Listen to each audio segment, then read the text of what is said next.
Hello students, I am Divya Kashyap from Success CDs Education.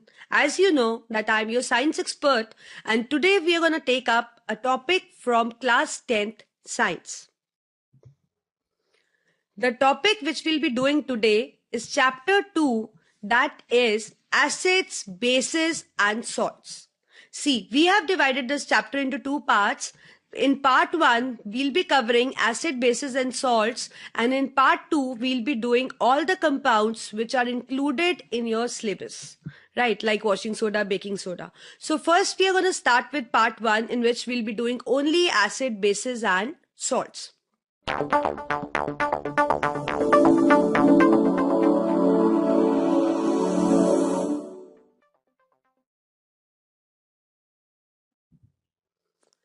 List of topics we are going to cover in this part 1 is about acids, bases, physical properties of acids and bases, chemical properties of acids and bases, pH and its biological importance, and along with the indicators. So let's start with the chapter.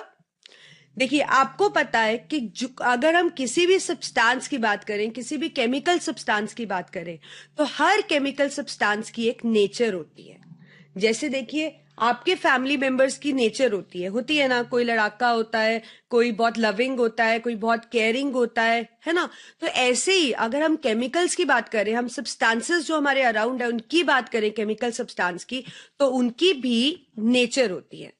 लेकिन वहां पे nature का मतलब loving, caring, fighting इससे नहीं है. Chemical nature का मतलब है या तो वो सब्सटेंस होगा एसिड, या वो सब्सटेंस होगा बेस, या वो सब्सटेंस होगा न्यूट्रल. अब जैसे हम लोगों में, ह्यूमंस में, तो अगर हम नेचर की बात करें तो बहुत से मूड्स और बहुत सी, आप कह सकते हो, हमें मतलब नेचर दिखती है. जैसे कि लविंग, केयरिंग, फाइटिंग, अभी हमने बात करी, गॉसिपिंग, बहुत सी नेचर होती है हर बंदे की. लेकिन जब केमिकल सब्सटेंस की बात आती है तो इनकी नेचर सिर्फ 3 ही कैटेगरी में कैटेगराइज होती है. आइदर दे आर एसिड्स, और दे आर बेसिस, और they are neutral in nature. पहले क्या था, जब हमें इतना केमिस्ट्री, आप कह लो इतना साइंस इतनी एडवांस नहीं थी, तो हम सोच लेते थे कि अगर कोई सब्सटेंस खट्टा है तो हम उसे कह देते थे कि वो एसिड है. ठीक है. अगर कोई सब्सटेंस, आप कह सकते हो, बिटर है, कड़वा है, तो हम उसे कह देते थे कि ये बेस है. ठीक है. ऐसे ही कुछ और प्रॉपर्टीज भी थी कि अगर कोई ब्लू लिटमस को रेड कर दे, उसको भी एसिड कह दिया. जो करोसिव हो, मतलब जिसको, जो आपके हाथ पे या कहीं स्किन पे गिरे और जला दे उस चीज को, उसको भी एसिड कह दिया. लेकिन ये जो हमारी, मतलब आप कह सकते हो, कैटेगराइजेशन थी कि हमने जो प्रॉपर्टीज डिसाइड कर रखी थी, ये कुछ रिलायबल प्रॉपर्टीज नहीं थी. क्योंकि कुछ सब्सटेंसेस ऐसे थे जो इन प्रॉपर्टीज को ओबे कर रहे थे, पर वो मतलब जैसे एसिड हमने बोला कि सोर होते हैं, कुछ सब्सटेंसेस ऐसे थे जो सोर थे but they were not acidic in nature. ऐसे ही कुछ सब्सटेंसेस बिटर थे but they were not basis. तो ये जो एक क्लासिफिकेशन था, ये एक बहुत रिलायबल क्लासिफिकेशन नहीं था. तो हमारे पास अलग अलग साइंटिस्ट हुए, जैसे आर्हेनियस हुआ, लुइस ने अपना कंसेप्ट दिया, ब्रॉन्स्टेड लॉरी कंसेप्ट दिया, मतलब जिन्होंने एक्चुअली अचीवमेंट करी कि वो सब्सटेंसेस को एसिड और बेस की कैटेगरी में कैटेगराइज कर पाए. वो बता पाए कि एसिड की एक्चुअल प्रॉपर्टीज क्या है, किसको आप एसिड कहोगे, किसको आप बेस कहोगे. तो कुछ काफी सारे कंसेप्ट है, लेकिन आपके लेवल तक हम सिर्फ एक ही कंसेप्ट कंसिडर करेंगे, that is Arrhenius concept. But as you will get promoted to higher classes, आप केमिस्ट्री पढ़ोगे तो you will get to know many concepts, और सारे के सारे कंसेप्ट्स हम ओबे करते हैं. ऐसा नहीं कि एक कंसेप्ट सही है दूसरा गलत है, though they have few limitations but still we obey all the concepts. अब जैसे कि आप फिगर में देख पा रहे हो, यहाँ पे आपको बहुत सारे फ्रूट्स दिख रहे हैं ना. आपको पता है फ्रूट्स के अंदर भी बहुत सारे एसिड्स होते हैं. आप देखिए, लेमन है आपके पास अगर, तो लेमन के अंदर आपको पता है सिट्रिक एसिड होता है, विच इज वेरी गुड. आपको पता है कि आप उसको फेस पे भी लगाते हो, आप उसको पीते भी हो, वेट लूज भी होता है उससे. तो there are lot of, you can say, the advantages of using this lemon. तो ऐसे ही बहुत से फ्रूट्स है जिनमें अलग अलग तरह के एसिड्स का यूज हुआ है. तो सब्सटेंस, जितने भी सब्सटेंसेस हैं, उनको हम एसिड, बेस और न्यूट्रल के अंदर क्लासिफाई करेंगे. अब ऐसे ही जैसे कि हम अभी डिस्कस कर चुके हैं कि जो बिटर थे, जो रेड लिटमस को ब्लू करते थे, जो सोपी थे, उनको बेस बोल दिया. But this is not a reliable concept. So we are gonna study about a concept which actually explain कर पाया कि एसिड और बेस होता क्या है. That is Arrhenius concept. तो अगर आप आर्हेनियस कंसेप्ट की बात करते हैं तो देखिए, आर्हेनियस कंसेप्ट के अकॉर्डिंग क्या है कि अगर आप किसी सब्सटेंस को पानी के अंदर डालो, सपोज आपके पास वाटर है, आपने किसी सब्सटेंस को पानी के अंदर डाला और वो सब्सटेंस ने पानी के अंदर डिसॉल्व होने के बाद हाइड्रोजन आयन रिलीज कर दिए, तो उसको आप क्या बुलाओगे? एसिड. समझ गए? तो आर्हेनियस ने बोला कि कोई भी सब्सटेंस पानी में डाला और वो हाइड्रोजन आयन दे रहा है तो वो आपके पास क्या हो जाता है? एसिड्स. उनको हम एसिड्स मानते हैं. अब देखिए, यहां पे हम हाइड्रोक्लोरिक एसिड पानी के अंदर डाल रहे हैं. हाइड्रोक्लोरिक एसिड डाला तो इसने एच आयन दिया, तो इसका मतलब ये भी क्या हो गया? एसिड. तो ऐसे बहुत से एसिड्स हैं हमारे पास. जैसे कि हम सम अप कर लेते हैं, hydrochloric acid is HCl, sulphuric acid आपके पास होता है H2SO4, नाइट्रिक एसिड आपके पास होता है HNO3, फॉस्फोरिक एसिड आपके पास होता है H3PO4, कार्बोनिक एसिड होता है आपके पास H2CO3. तो ऐसे हमारे पास बहुत से एसिड्स हैं. अब देखिए, इन सब में आपको हाइड्रोजन आयंस तो दिख रहे हैं ना, तो पानी में डालोगे तो ऑब्वियसली ये क्या रिलीज करेंगे? Hydrogen ions. अब क्या होता है कि कहीं आप बुक्स में देखोगे तो यहां पे इस स्टेटमेंट के अंदर हाइड्रोजन आयन की जगह हो सकता है कि आपको दिया हो कि एसिड्स वो हैं जिनको पानी में हम डिसॉल्व करते हैं तो वो हमें हाइड्रोनियम आयंस देते हैं. वो हमें क्या देते हैं? Hydronium ions. अब देखिए, हाइड्रोनियम आयंस क्या होता है. अब देखो, आपने HCl को पानी में डाला तो HCl ऑब्वियसली डिसोसिएट होगा H पॉजिटिव और Cl नेगेटिव में. अब वाटर में डालने के बाद ही डिसॉल्व होगा ना, तो वाटर के अंदर जब ये H आयन रिलीज होगा तो ये H आयन वाटर के साथ रिएक्ट करके एक टेम्पररी आयन बना लेगा जिसको हम क्या बुलाते हैं? Hydronium ion. H3O positive is hydronium ion. तो आप आर्हेनियस कंसेप्ट में ये भी लिख सकते हो कि acids are those which when dissolved in water they give hydrogen ions, but it is better if you write that they give hydronium ions, because in the latest books in the market it's mentioned hydronium ion, but both of them are correct क्योंकि पहले hydrogen ion होता है तभी hydronium ion बनता है, right. So both the statements are correct, so you can write in both ways. तो आप समझ गए कि एसिड क्या होता है? जिसको पानी में डाला उसने हाइड्रोजन आयन दिया, इस हाइड्रोजन आयन ने पानी के साथ रिएक्ट करके हाइड्रोनियम आयन बनाया. अब ऐसे ही आर्हेनियस के अकॉर्डिंग बेसिस क्या होते हैं? बेसिस वो होते हैं जिसको आप, जैसे हम वही फिगर बना लेते हैं. लेट्स से आपने यहाँ पे एक कंटेनर है, इसमें वाटर है आपके पास. अगर आप, आर्हेनियस ने बोला कि अगर आप कोई सब्सटेंस वाटर के अंदर डालो और वो OH आयन रिलीज करते, हाइड्रोक्साइड आयन रिलीज करते, इसका मतलब वो क्या है? वो बेस है. समझ गए? जैसे हम फिगर में देखते हैं, ये हम डिस्कस कर चुके हैं क्योंकि HCl एक एसिड है. अब हम NaOH को देखते हैं. अब आपको दिख रहा है कि NaOH के पास OH है, तो आप इसको जब पानी के अंदर डालोगे तो वो Na पॉजिटिव और OH नेगेटिव आयन रिलीज करेगा. अब क्योंकि इसने OH नेगेटिव आयन रिलीज किया तो according to Arrhenius it is base. तो किसी भी चीज को पानी में डालने के बाद अगर आपके पास हाइड्रोक्साइड आयन रिलीज हो जाता है तो वो क्या होता है? Base. For example we have calcium hydroxide. अब देखिए, कैल्शियम हाइड्रोक्साइड में भी तो आपको दिख रहा है ना OH होल ट्वाइस, तो ऑब्वियसली ये भी जब डिसोसिएट होगा तो ये Ca2 पॉजिटिव और OH नेगेटिव में डिसोसिएट होगा. ऐसे ही मैग्नीशियम हाइड्रोक्साइड आपको पता है MgOH होल ट्वाइस, तो ये भी जब डिसोसिएट होगा तो ये Mg2 पॉजिटिव और OH नेगेटिव में ही डिसोसिएट होगा. अब क्योंकि OH नेगेटिव आयन रिलीज कर रहे हैं तो it is base in nature. अब हम एसिड्स और बेसिस को क्लासिफाई कर लेते हैं कि हम एसिड्स और बेसिस को किन किन कैटेगरीज में हम क्लासिफाई कर सकते हैं. पहले हम एसिड्स की क्लासिफिकेशन कर रहे हैं depending upon the source from which they are obtained. कि एसिड्स हमें कहां से मिलते हैं, उस अकॉर्डिंग हम इसको दो कैटेगरी में क्लासिफाई करते हैं, organic acids and inorganic acids. जितने भी फ्रूट्स में आपको एसिड्स मिलते हैं they are all organic. Organic acids actually वो होते हैं जो कि प्लांट्स और एनिमल्स के अंदर प्रेजेंट होते हैं, क्योंकि ऑर्गेनिक वर्ड का मतलब ही क्या है? that is plants and animals. So organic acids का मतलब है the acids which are obtained from plants and animals. And inorganic का मतलब होता है कि जो चीज apart from plants and animals है, मतलब वो acids जो आपको अर्थ के अंदर प्रेजेंट मिनरल्स से मिलते हैं, जैसे कि आपके पास सल्फ्यूरिक एसिड हो गया, ठीक है, आपके पास नाइट्रिक एसिड हो गया, आपके पास कार्बोनिक एसिड हो गया, ये सब मिनरल से बने हुए हैं, ये प्लांट्स और एनिमल्स पे नहीं मिलते हैं. So they are all inorganic. तो ऑर्गेनिक एसिड जैसे कि हमने डिस्कस किया, they are obtained from plants and animals. For example, in tomatoes what acid you found? You find oxalic acid. In apple, we have malic acid. In lemon, we have citric acid. Likewise, in tamarind, इमली के अंदर that is turmeric acid. तो ऐसे आपके पास बहुत से acids हैं जो कि प्लांट्स और एनिमल्स के अंदर आपको मिलते हैं, और उन सबको हम क्या बुलाते हैं? Organic acids. इनऑर्गेनिक एसिड्स वो होते हैं which are obtained from minerals present in earth. जो अर्थ के अंदर मिनरल्स होते हैं उनसे जो एसिड्स मिलते हैं, they are inorganic acids. Like we have nitric acid, जैसे कि अभी हमने डिस्कस भी किया था. We have sulphuric acid, we have carbonic acid, we have sulphurous acid. देखिए, सल्फ्यूरिक इज H2SO4. जब आप सल्फ्यूरस की बात करेंगे, that is H2SO3. We have nitrous acid, that is HNO2. So these are all inorganic acids.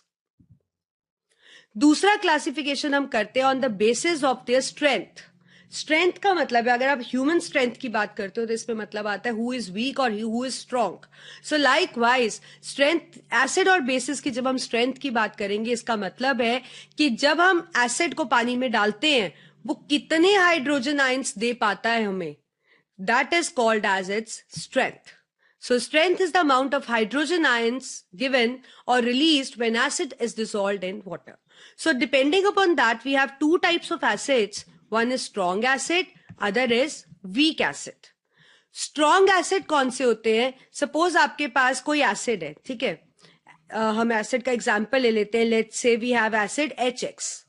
HX को आपने पानी के अंदर डाला, ठीक है, तो हम यहां लिख लेते हैं वाटर. HX को आपने पानी के अंदर डाला तो ये सारा का सारा H पॉजिटिव और X नेगेटिव में डिसोसिएट हो गया. मतलब इसके पास जितने भी H थे वो सारे के सारे क्या बन गए? H positive. कहीं पे भी पानी के अंदर आपको HX नहीं दिख रहा, या दिख रहा है या तो H पॉजिटिव या X नेगेटिव. तो जब कोई एसिड पूरा का पूरा डिसोसिएट हो जाए, कंप्लीटली टूट जाए, कंप्लीटली डिसोसिएट हो जाए, उसको आप क्या बुलाते हो? Strong acid. लेकिन अगर यही HX को पानी में जब आप डालते तो कुछ H पॉजिटिव मिलते, कुछ X नेगेटिव, और कहीं पे आपको अनडिसोसिएटेड एसिड भी मिल रहा है. मतलब HX कहीं ऐसे मॉलिक्यूल्स भी हैं जो कि डिसोसिएट हुए ही नहीं है. तो ऐसा डिसोसिएशन को आप क्या कहोगे? Partial dissociation. मतलब ये पूरा का पूरा नहीं टूटा है. So they are called as weak acids. वो पूरे नहीं टूट पाते, सारे के सारे हाइड्रोजन आयंस नहीं रिलीज कर पाते, इसलिए उनको हम क्या बुलाते हैं? Weak acids. They get partially dissociated. जितने भी आपके पास ऑर्गेनिक एसिड्स होते हैं, मतलब जो प्लांट्स और एनिमल से बनते हैं, जो कि आप फिगर में देख रहे हो, उनकी नेचर होती है दे आर वीक एसिड्स.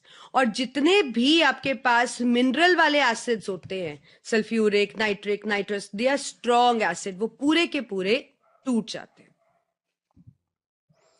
तो स्ट्रॉन्ग एसिड का मतलब है वो एसिड जो कि पूरा का पूरा टूट के हाइड्रोजन आयंस रिलीज कर रहा है. जैसे कि मैंने आपको बताया, ये भी आप स्टेटमेंट लिखेंगे, आपने HX को पानी के अंदर डाला, ये सारा का सारा टूट कर H3O पॉजिटिव और X नेगेटिव बना रहा है. तो यहां पे हमने एक ही साइन डाला क्योंकि आपके पास अब ये नहीं है, आपके पास सिर्फ यही मिल रहा है आपको वाटर के अंदर. वीक एसिड वो होता है जो पार्शली डिसोसिएट होता है, इसलिए हम इसके अंदर डबल एरोस का यूज करेंगे, क्योंकि डबल एरोस का यूज करने का मतलब है अनडिसोसिएटेड मॉलिक्यूल्स भी हैं और डिसोसिएटेड भी है. अब जैसे ये मैंने हाइड्रोनियम आयन की टर्म्स में लिखा और ये हाइड्रोजन आयन की, तो आप इसको भी हाइड्रोनियम आयन की टर्म्स में लिख सकते हैं. रिवर्सिबल का साइन लगाइए, H3O positive plus X negative. ये रिवर्सिबिलिटी शो करता है कि कहीं पे आपके पास ऐसा भी पड़ा हुआ है और कहीं पे सॉल्यूशन में आपको ये भी मिल रहा है. So they get partially dissociated. For example, we have this thing all the organic acids, not the like, yes, carbonic acid is also a weak acid.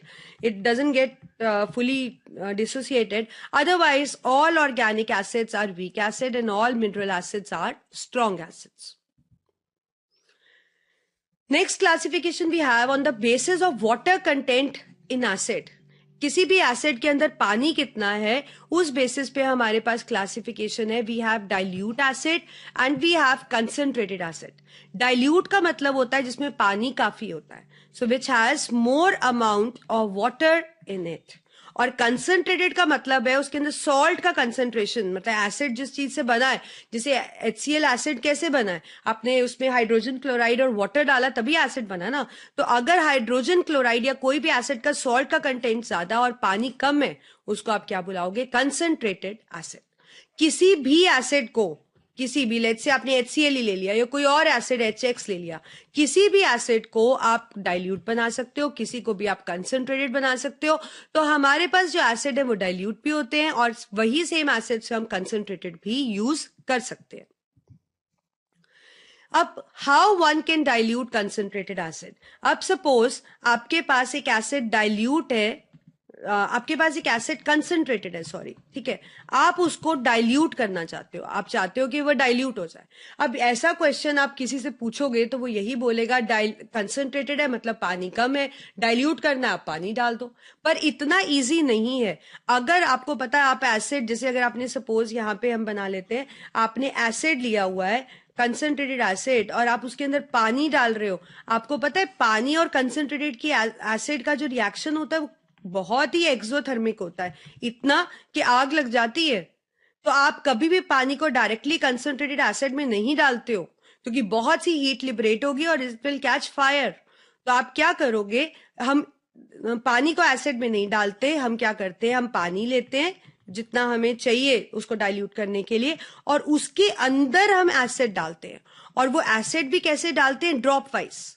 इसलिए क्योंकि जब हम इसको ड्रॉप वाइज डालते हैं तो ये एसिड जब पानी के साथ रिएक्ट करता है तो इससे जो हीट होती है वो कंपैरेटिवली लेस रिलीज होती है, तो इसलिए आग नहीं लगती. और दूसरा, ये जो हीट लिबरेट होती जाती है, पानी इसको एब्जॉर्ब करता जाता है, तो रिएक्शन वॉयलेंट नहीं होती. ये बहुत इंपॉर्टेंट क्वेश्चन है, अक्सर पेपर में 2 मार्क्स का पूछा जाता है.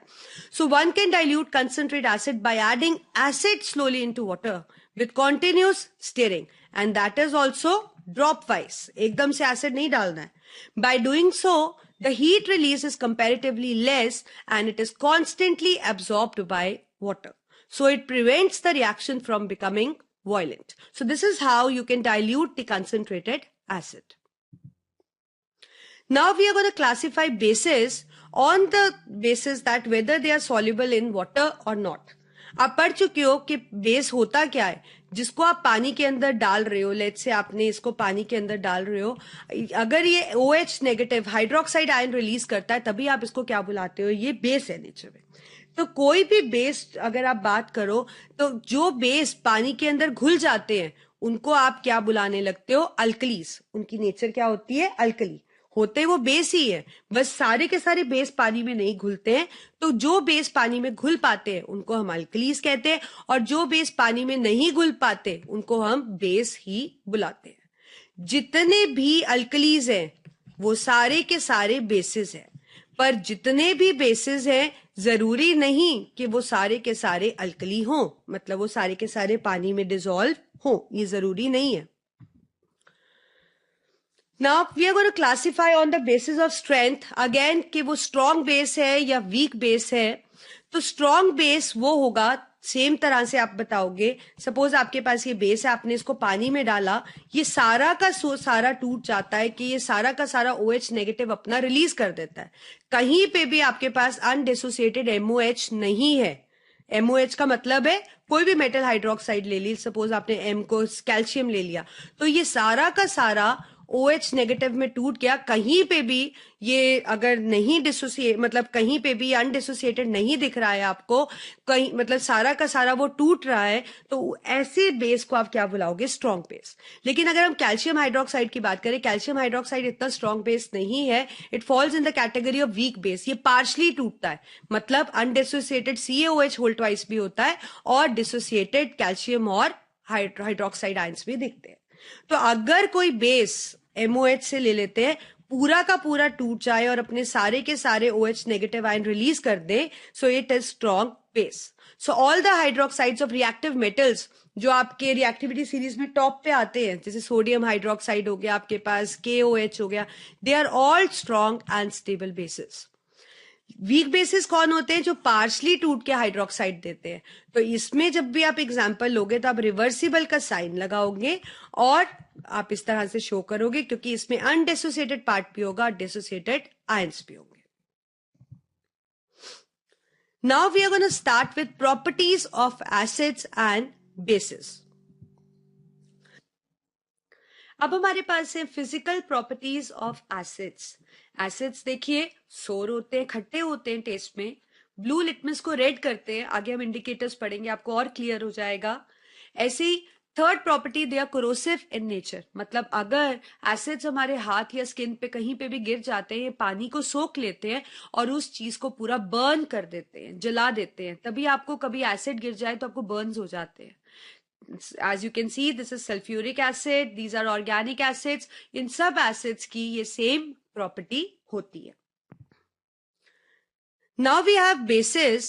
If we talk about the properties of bases, bases are bitter in taste. ये कड़वे होते हैं टेस्ट में। They turn red litmus blue and they are soapy in nature. They are soapy in nature. For example, we have calcium hydroxide. So they are soapy in nature.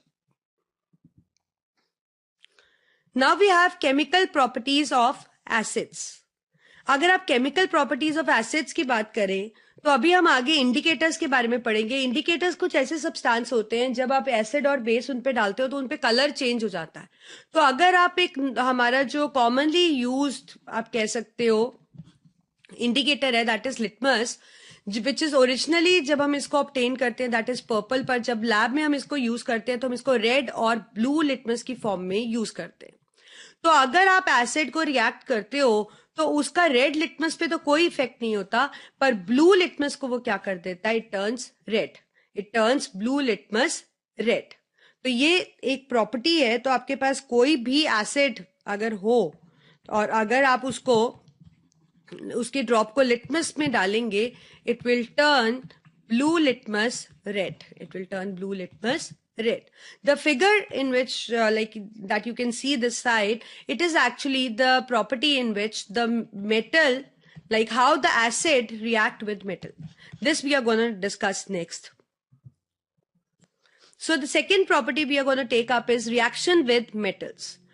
तो जब आप acid को metal के साथ react करते हो, suppose आपके पास metal हो गया, आपके पास एसिड हो गया, तो जब आप मेटल को एसिड के साथ रिएक्ट करते हो, मेटल H को डिस्प्लेस कर देता है अगर वो ज्यादा रिएक्टिव है, और आपके पास क्या बन जाता है? एक सॉल्ट, और हाइड्रोजन इज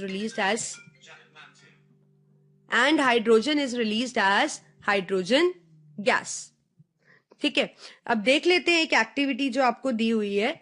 अब देखिए इसके अंदर हमने क्या लिया है, हमने एक यहाँ पे जिंक के ग्रेन्यूल्स लिए हैं। तो आपके पास है जिंक ग्रेन्यूल्स, हमने इसमें सल्फ्यूरिक एसिड ऐड किया है, तो वी हैव H2SO4। तो ये आपके पास हो गया मेटल और ये हो गया आपके पास HX। Now zinc is more reactive than hydrogen, तो ये इसको डिस्प्लेस कर लेगा और आपके पास आ जाएगा ZnSO4 and hydrogen is release as hydrogen gas. अब कैसे हमने इसको टेस्ट किया? अब जब यहां से हाइड्रोजन गैस रिलीज हुई तो हमने देखा ये सोपी सॉल्यूशन के ऊपर हमने इसको कलेक्ट किया, और जब हम यहाँ पे कैंडल लाए इट स्टार्ट्स बर्निंग, क्योंकि गैस यहाँ से लिबरेट हो रही है तो इट स्टार्ट्स बर्निंग, और वो जब बर्न हो रही थी तो वहां पॉपिंग साउंड आ रही थी, which confirms the presence of hydrogen gas. So whenever metal reacts with acid, they form their respective salt and hydrogen gas is released. आप ऐसे कोई भी मेटल ले सकते हैं. Let's say आपने मैग्नीशियम ले लिया और आपने HCl acid ले लिया. So magnesium is reactive than hydrogen. It will form magnesium chloride and hydrogen gas is liberated. तो आप किसी भी acid के साथ react करो, you're gonna get salt and hydrogen gas. अब सपोज आपके पास कोई मेटल ले लेते हैं, लेट्स से हम सोडियम ले लेते हैं and we react with HNO3. आपने नाइट्रिक एसिड के साथ किया, so you will gate NaNO3 plus H2. पर अगर आप ये HNO3 कंसंट्रेटेड ले लेते हो तो यहां पे आपको H2 की जगह क्या मिलेगा? H2O, क्योंकि concentrated HNO3 is a powerful oxidising agent. वो चीजों को ऑक्सीडाइज कर देता है, तो it will turn hydrogen, it will oxidise hydrogen to water. तीसरी प्रॉपर्टी आपके पास reaction of acids with metal carbonates and metal bicarbonates. तो आपके पास कोई भी मेटल कार्बोनेट है, आपने एसिड डाल लिया है इसके अंदर, तो भी क्या होगा? Metal is going to displace hydrogen, आपके पास सॉल्ट आ जाएगा. HNCO3 is left, so you get water and you get carbon dioxide. Let's take some example. आपके पास कैल्शियम कार्बोनेट और हाइड्रोक्लोरिक एसिड को हमने रिएक्ट किया. अब जब आप कैल्शियम कार्बोनेट और हाइड्रोक्लोरिक एसिड को करोगे तो calcium is gonna replace hydrogen. You get CaCl2, calcium chloride salt, and along with that you get water and carbon dioxide. And we can actually check the presence of carbon dioxide. देखिए हमने carbon dioxide lime water से पास करी और it turned lime water milky. आपको पता है कि carbon dioxide का टेस्ट होता है that it turns lime water milky. So this is how the metal acids react with metal carbonate. और अगर आप इसी को metal bicarbonate के साथ कर दोगे तो भी रिएक्शन सेम होने वाला है. Metal is gonna react with X. You get metal salt, and along with that you're going to get water and carbon dioxide. So the same thing is going to happen. Now what happens when we react them with bases?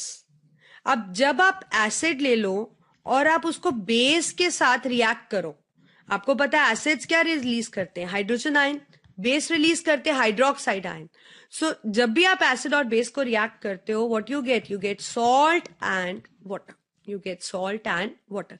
Let's take some example. आपके पास acid ले लेते हैं HCl, हम base ले लेते हैं sodium hydroxide. अब क्या होगा? अब आप देखिए इसने हाइड्रोजन आयन रिलीज किया, इसने OH नेगेटिव आयन, तो ये मिलके क्या बन गया? वाटर. और Na और Cl कंबाइन होकर आपके पास क्या आ गया? Salt. So you get salt and water. And this reaction is called as neutralisation reaction, क्योंकि जो सॉल्ट बना that is neutral, that is neither acidic nor basic, it is neutral in nature. Next property is all acids are electrolytes in aqueous solution. मतलब आप कोई भी acid aqueous form में ले लो तो और आप देखोगे कि एक्वस फॉर्म में it dissociate into ions, so it is an electrolyte. It produce ions which are carriers of electric current, So any acid in aqueous state is an electrolyte that they conduct electricity. Now we are going to start with chemical properties of bases. So the first property we are going to take is action with indicators. See, when the bases react with indicators like litmus, we are talking about the natural indicator, it turns red litmus blue. It turns red litmus blue. मतलब अगर आप कोई sample ले लेते हो base का और आप उसको लिटमस के साथ ट्रीट करते हो, रेड लिटमस के साथ, तो रेड लिटमस का कलर क्या हो जाएगा? It will turn into blue. Next property we have is reaction with metals. Metals के साथ बेस कैसे रिएक्ट करते हैं? Whenever they react with metals they form oxy salt and hydrogen gas is released. Let's take an example. हम एक base ले लेते हैं, let's say NaOH, and we react with aluminium. So when we react with aluminium, we get oxy salt, that is sodium aluminate, and along with that we get hydrogen gas. And we can test the presence of hydrogen gas. As you already know, if you bring the matchstick near the mouth of the, you can say the vessel from which hydrogen gas is liberated, it will start burning and it will produce a characterized sound, that is the popping sound. Third property we have is reaction with ammonium salts. Let us take some ammonium salt. Let's say we take ammonium chloride. And you react with some base. Let us take a base, a strong base, that is NaOH. So when we react them, a double decomposition reaction occurs in which they mutually exchange their ions, and as a result we get ammonium hydroxide with the salt, that is NaCl. Reaction with acids. So whenever you react a base with acid, it forms salt plus water, as we have already discussed, because it is a kind of neutralization reaction, क्योंकि जो acid होगा वो H देगा, base जो होगा OH देगा. So they both will form water. Now we have another property, that is all bases act as electrolyte in aqueous solution. मतलब अगर आप कोई भी बेस ले लेंगे, लेट्स से सोडियम हाइड्रोक्साइड ले लेंगे, तो एक्वस स्टेट में it is going to get lies, ये अपने रिस्पेक्टिव आयंस प्रोड्यूस करेगा, and again these ions are going to be carriers of electric current. So we can say that it act as a electrolyte. Now we are going to start with salts. हम पढ़ चुके हैं कि salt कैसे बनते हैं. Acid को जब हम बेस के साथ रिएक्ट करते हैं, they form salt and water. For example, if we take some acid like HCl, we take a base like NaOH, तो आपको पता है कि acid will give H and base will give OH, and they will both unite to form water, and the remaining part gets attached, that it forms NaCl. It is a kind of double decomposition reaction. आपने chemistry में first chapter में भी किया था, और आपको पता है डबल डिकम्पोजिशन रिएक्शन या तो प्रेसिपिटेशन होती है या फिर न्यूट्रलाइजेशन होती है. अब यहाँ पे जो ये डबल डिकम्पोजिशन है, दिस इज न्यूट्रलाइजेशन रिएक्शन, क्योंकि यहाँ पे एसिड और बेस के रिएक्ट करने से एक न्यूट्रल सब्सटेंस बना है, दैट इज सॉल्ट. तो हम कह सकते हैं जितने भी सॉल्ट्स हैं, they are produced as a result of neutralisation reaction when we react with acid and base. And the figure which is shown here, you know that it is a table salt which is sodium chloride, but all the salts are not edible. आप सारे salts खा नहीं सकते हो. Only NaCl is an edible salt जो कि हम खा सकते हैं. Now, if we talk about the nature of salts, though we know normally the salts are neutral, but they can be acidic, they can be basic under certain conditions, or they can be neutral. As we have already talked about neutral salts are those which are neither acidic nor basic. तो अभी हम देखते हैं कि acidic, basic और neutral salts कैसे बनते हैं और क्या difference होता है इनके अंदर. देखिए एसिडिक सॉल्ट जो होता है, इट इज फॉर्म्ड. अब आप देखिए सॉल्ट की अगर हम बात करेंगे तो क्लियर है ना कि एसिड और बेस रिएक्ट करते हैं और आपके पास बनता है सॉल्ट और वाटर. अब एसिडिक सॉल्ट कैसे बनता है? एसिडिक सॉल्ट तब बनता है जब दोनों एसिड और बेस की जो स्ट्रेंथ है उनकी स्ट्रॉन्ग या वीक, मतलब आप कह लो कि वो सेम नहीं है.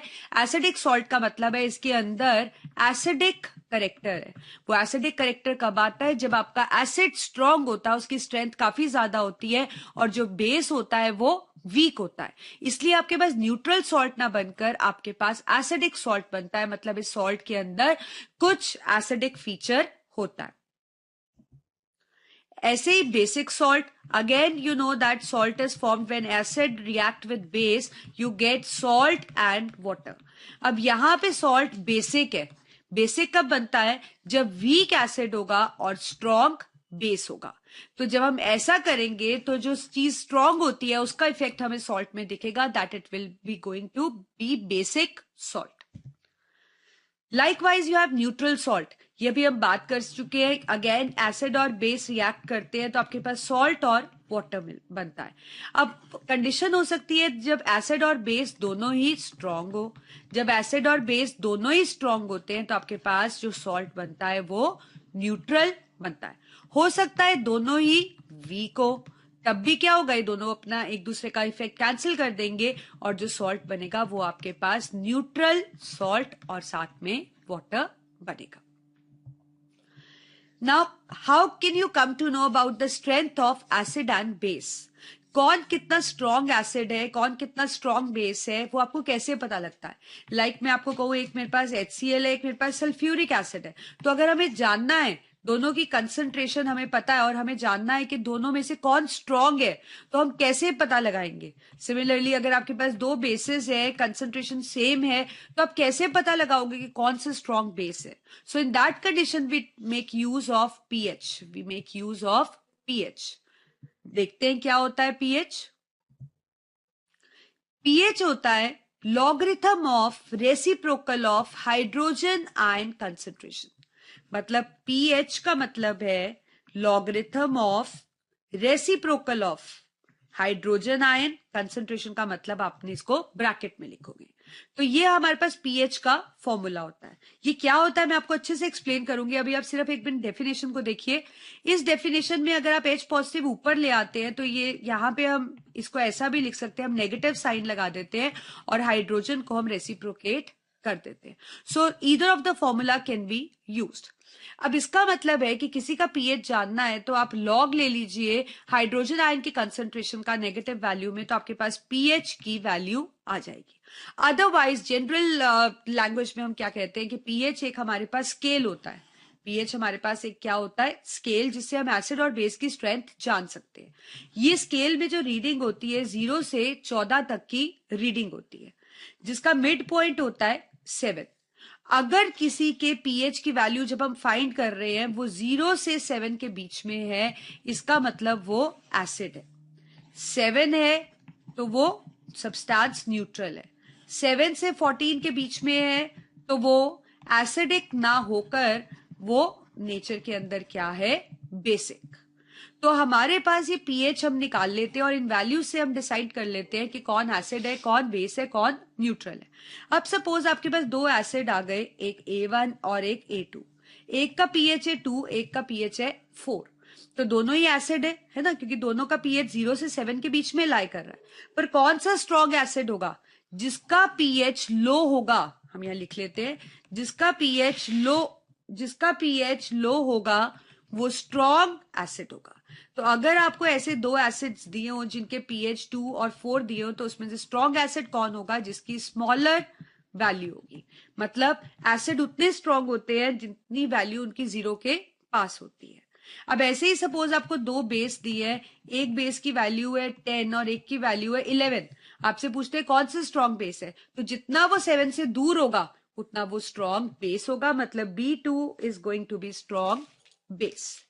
यही आपको इस फिगर के अंदर समझाया गया है. So this is a pH scale. तो आप समझ गए ना कि आपके पास पीएच स्केल हो गया 0 से 14 तक की वैल्यू का. 7 आपके पास मिड पॉइंट हो गया. 0 से 7 एसिडिक हो गए, 7 से 14 बेसिक हो गए और 7 वाला न्यूट्रल हो गया.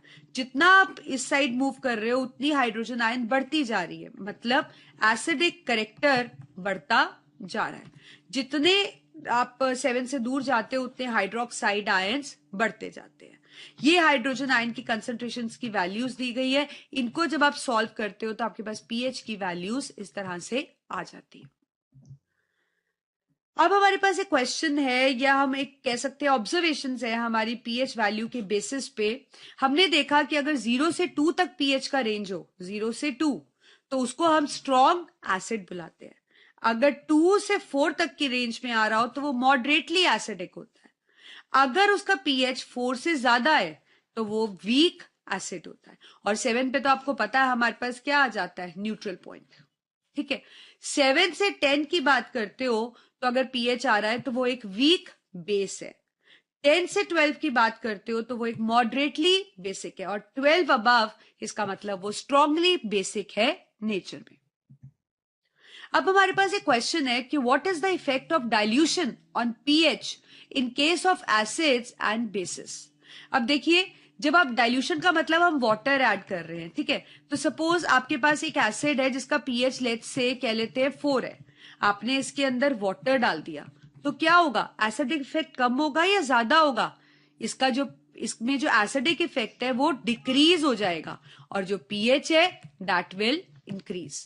तो एसिड्स के अंदर डाइल्यूशन से पीएच बढ़ जाता है। अब ऐसे ही जो बेस है, अगर किसी का बेस का मैं आपको बोलूं पीएच है 12, आप उसके अंदर वाटर डाल रहे हो तो ऑब्वियसली उसकी बेसिक स्ट्रेंथ क्या हो गई, कम हो गई, तो उसका पीएच क्या होगा, with time it will decrease.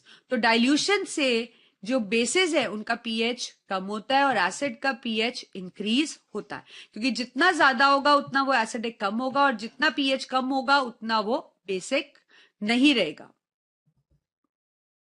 Now what is the importance of pH? ये पीएच हमें कहां कहां पे यूज होता है? इसकी बायोलॉजिकल इंपॉर्टेंस भी है। देखिए हमारी जो बॉडी है वो अच्छे से काम करती है अगर पीएच 7 to 7.8 के बीच में रेंज करता है, ठीक है। तो अगर इतना पीएच है तो हमारी बॉडी बिल्कुल सही से फंक्शन करती है। अगर पीएच इससे डिफरेंट है, ज्यादा या कम, तो हमारी बॉडी प्रॉपर फंक्शनिंग नहीं कर पाती। ऐसे ही जो एसिड रेन है उसका पीएच क्या होता है, बिलो 5.6। तो अगर ऐसा हो जाए तो एक्वेटिक लाइफ सफर करती है।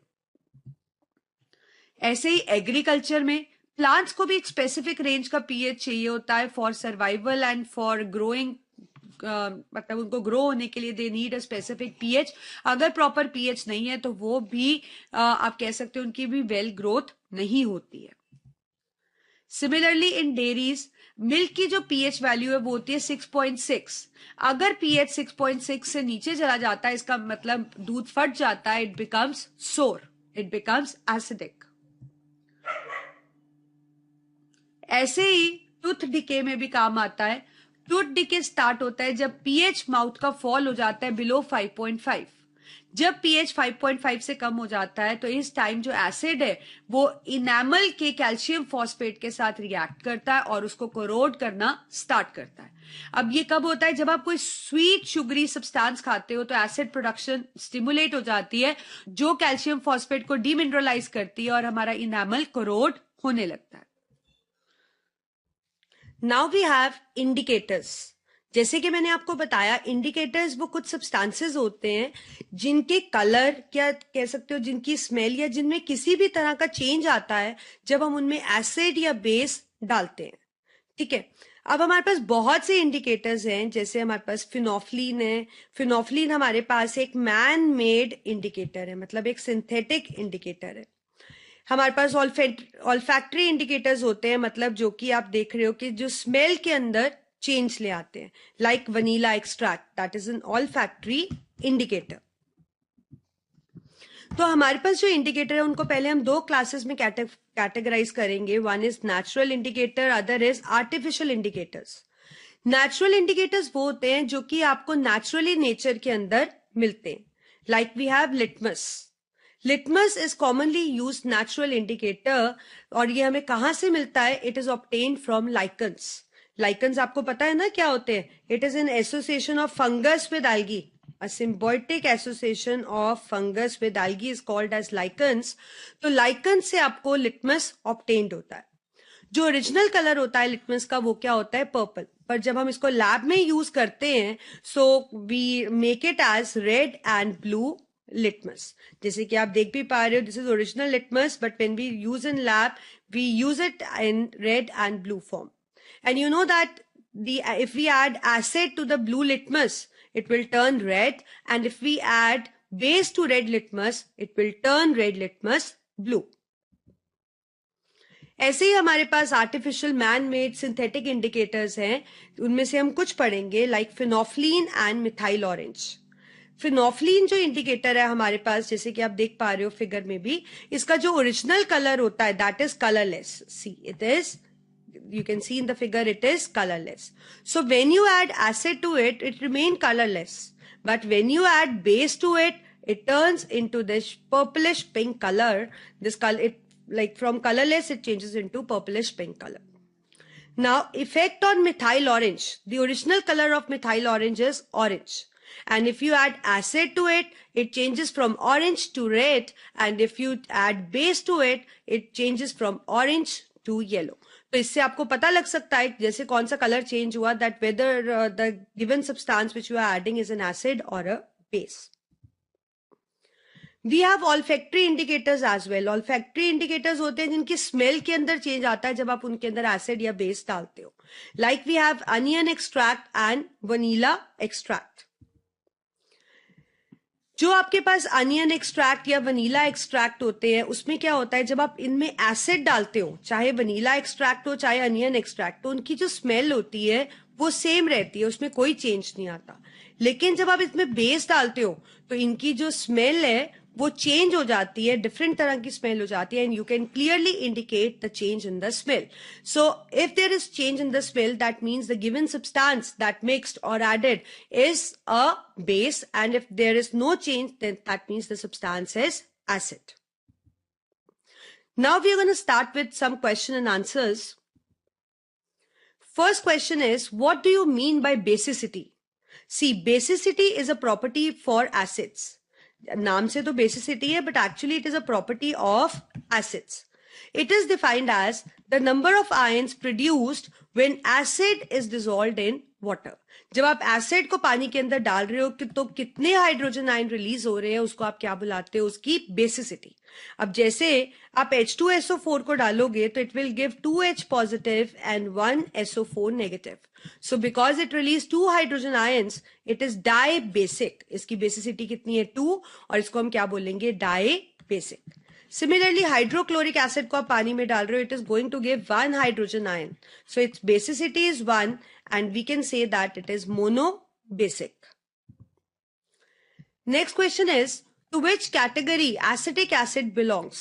Acetic acid belongs to an organic acid, and all the organic acids are weak acid.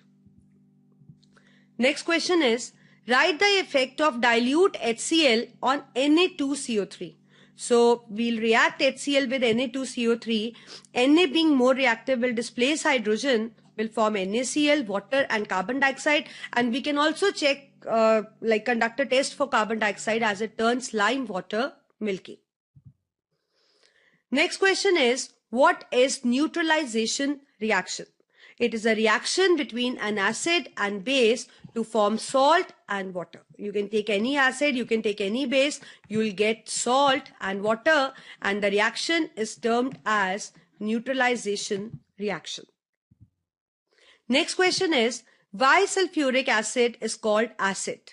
It is called an acid because the acid possesses a property to dissociate to produce hydrogen ions with further combined with water to produce hydronium ion. And you know that sulfuric acid is also called as king of chemicals because in most of the reaction it is being used. Which of the following hydroxide is not an alkali?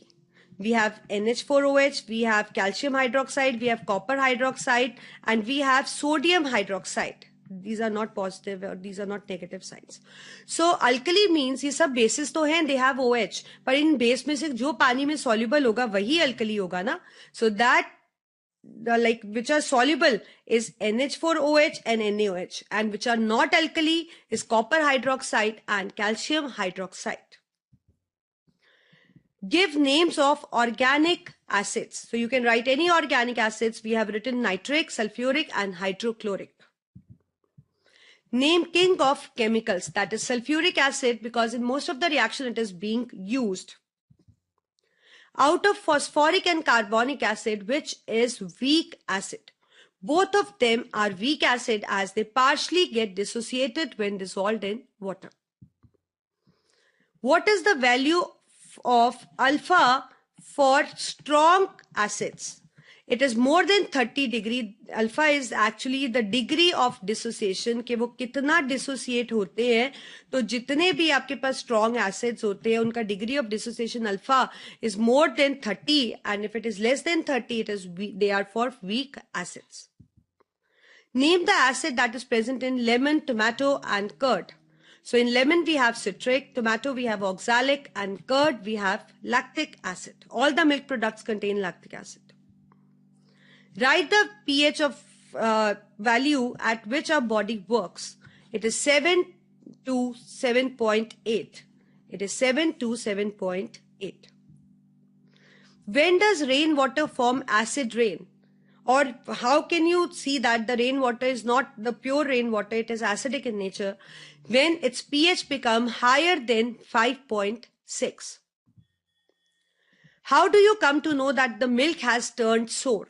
When its pH falls below normal, then it is shows that it has turned sour. So when its pH falls from its normal pH, it is it seems to turn sour. At what pH tooth decay starts and why?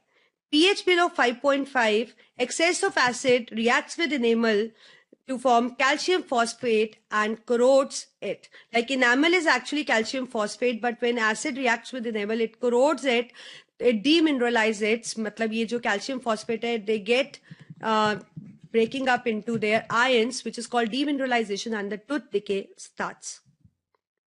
How one can be relieved from the sting of the beetle?